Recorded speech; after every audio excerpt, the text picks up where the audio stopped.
There was a point where there was a shift that happened where I realized that if I wanted to do what I wanted to do, then I had to work 10 times as hard as the people around me in order to even get a shot at maybe being successful at what I wanted to do. So we'd all be hanging out at a friend's house and I'd be on my laptop editing my YouTube videos.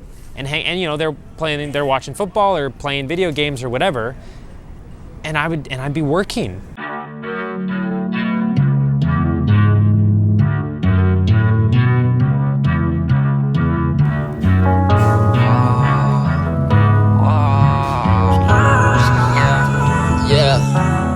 I woke up as legendary, but when no cameras watching, it opened this world to me, and I just dove headfirst into the world and started, you know, a bunch of our friends at our high school, we all started training parkour together.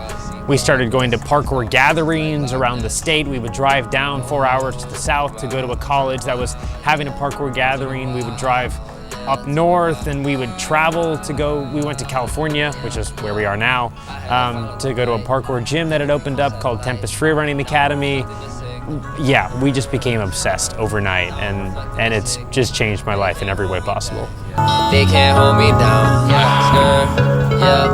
puffin', serve. Because I was okay with putting myself out there when I wasn't good, because if you wait till you're good to put yourself out there, then you'll never put yourself out there. You have to be okay with people witnessing the process, and that's, in my opinion, what makes something attractive or enticing, is when you can see the process that a person has been through. When you see them and whatever they're doing, they were terrible at it.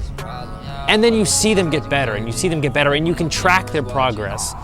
Because for me, I share my story mainly for myself, so I can see where I have come from and use that to predict where I will go. Like, I love that all my friends and my family like support me and love what I do and find it interesting and have just been fantastic. But the main reason I share my stuff is not for other people, it's for me. I had to follow the light, had to become satellite. Now I'm reflecting the six.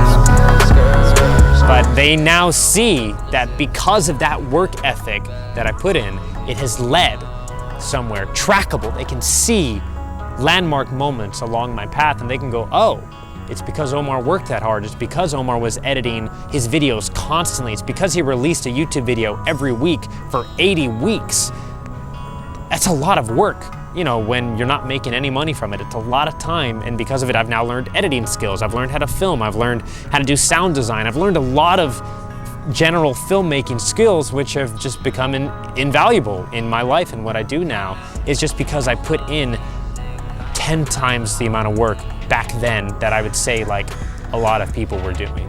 Maybe I'm mistaken, but yeah, I just did a lot of stuff that wasn't necessary, that no one was forcing me to do, and it has paid off tenfold.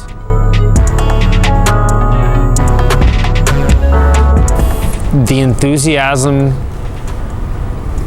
the passion and the drive to realize your own dreams, as we say. I come from a place where, and I think most people come from a place where people do what is safe and what is normal. Like, what is normal though? But traditional, we'll call it traditional. And I've had a very untraditional path, and it has been the best thing I could have ever asked for, is because I took parkour classes, because I started making YouTube videos when I was bad. So I would just say, like, the thing I would want to leave behind is not carefree, but kind of the carefree passion to just do your thing and say whatever else to anybody else who's watching. Just do your thing.